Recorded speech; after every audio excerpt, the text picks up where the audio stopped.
Hi, and welcome to another episode of Hot Takes with me, the Silver Fox.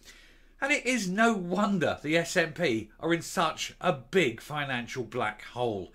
They're currently $1 billion in the red, but with commitments to spend at least another 800 million, possibly more, they could find themselves £2 billion in the red. But then you look at the likes of Mark Logan, a man paid £150,000 a year by the government to do basically very little. He's only contracted to work 2 days a week. He holds meetings. They do not even have to be minuted. So there's no saying or knowing what he's actually doing for the money. I've got to say, nice work if you can get it.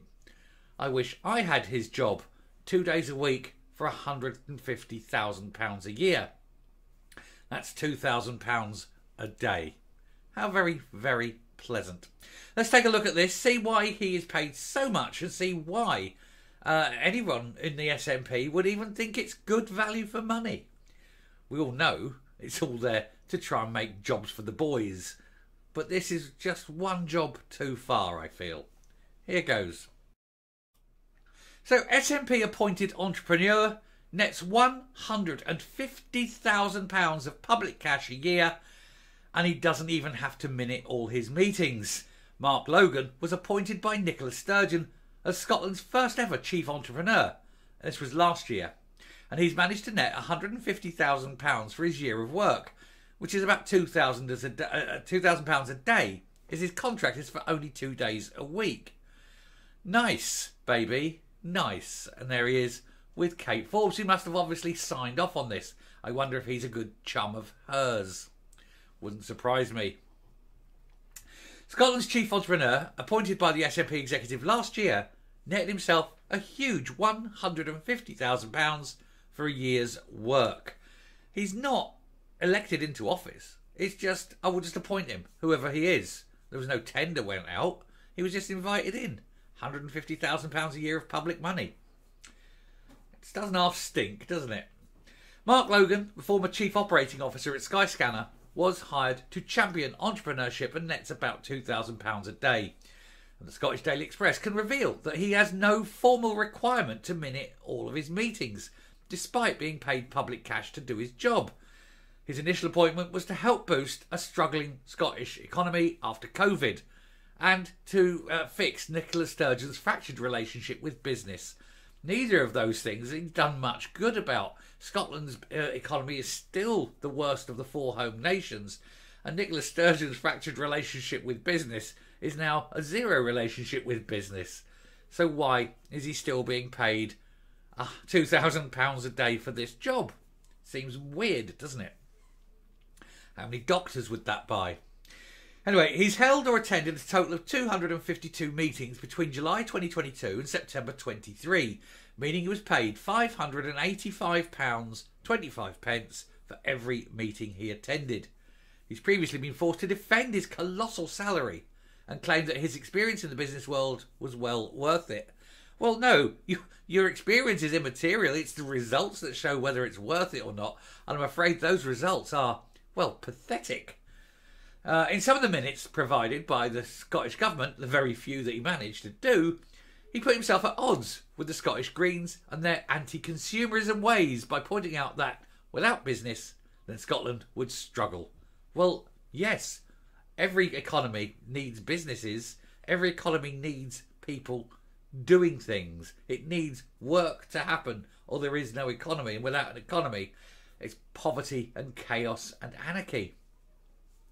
In a meeting with the former Deputy First Minister John Swinney, he said that he viewed his role in the context of real-world situations in which people now found themselves. Yes, having voted for the SNP and watching industry collapse. Mr. Logan added that he disagreed with the perception that a focus on business was automatically at odds with a social conscience. Well, no, because the biggest social consciously good thing you can do is give people a job, lift them out of poverty. That's not how the Greens see it, though. He said it was not just about unicorns and the enrichment of a small number of individuals.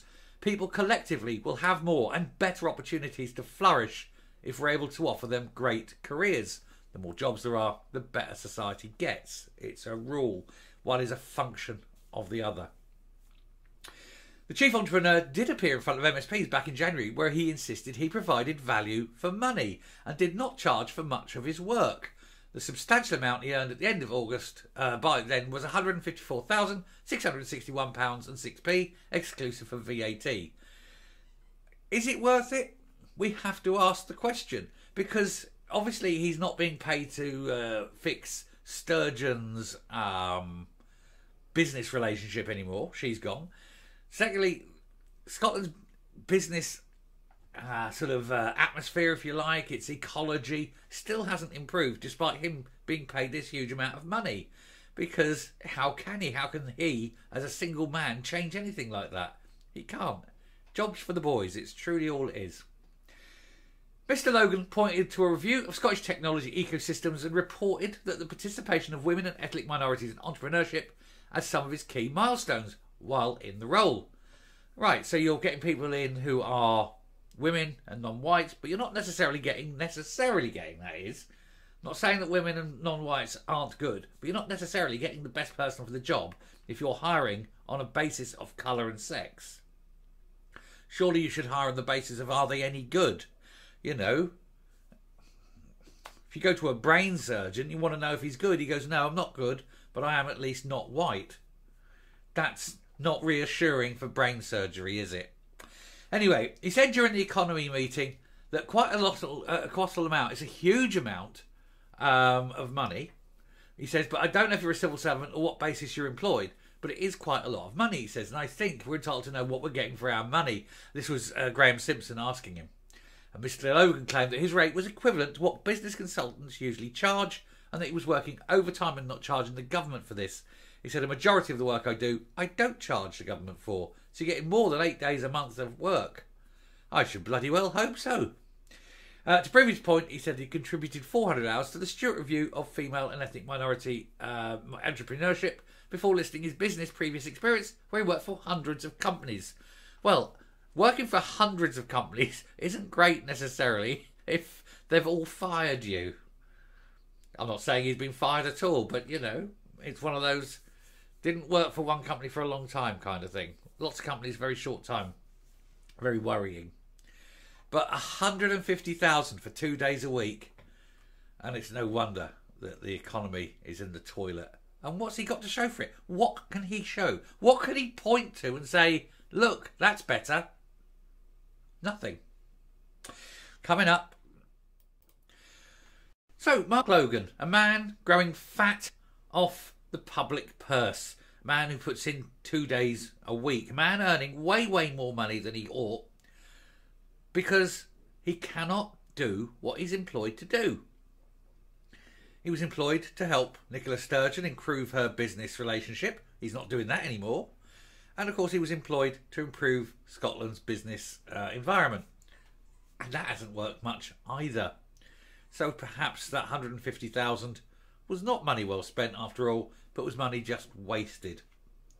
We'll probably never know. Anyway, I'll stop there. Thank you very much for watching. I do hope this has been shocking for you, that people are paid like that. You want to know if they've got him doing it, how much are the others getting paid? How many people are like him? All these people paid out the public purse on vast amounts of money, where they don't even have to minute their meetings to say what they're doing to earn it. It's bad. Anyway, I shall stop there. Thank you very much for watching. Do please take care. Do please look after yourselves, and do please tune in again for the next one. Till then, stay safe, stay well, and I'll speak to you later. Bye.